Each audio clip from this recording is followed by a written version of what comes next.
নমস্কার বন্ধুরা, শুভ দুপুর। আবার এসেছি তোমাদের সামনে লাঞ্চ মেনু নিয়ে। তা আজকে আমাদের ওপরটা কাজ হচ্ছে, চলো তোমাদের দেখাই। আগে মোটামুটি ওই পাশের টিনগুলো সব লাগানো হয়ে গেছে, অনেকক্ষণ ধরে কাজ হচ্ছে, সেই সকাল থেকে কাজ ধরেছে। বাড়িতে কাজ হলে তো জানো প্রচুর কাজকর্ম থাকে আর প্রচুর ধুলাবালি।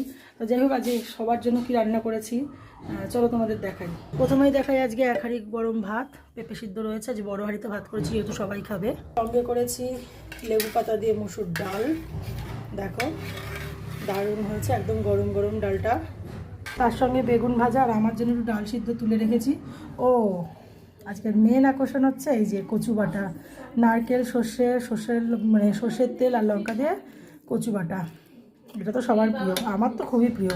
সঙ্গে ফিশ ব্যাটার ফ্রাই ভাজা, কালকের একটু ভোলা মাছ রয়েছে 3 পিস, কালকের কাতলা মাছ রয়েছে, ওই জন্য এক্সট্রা করে মাছ করিনি। আর সঙ্গে আছে স্যালাড, আর এই যে এই আচারটা, চালতার আচার।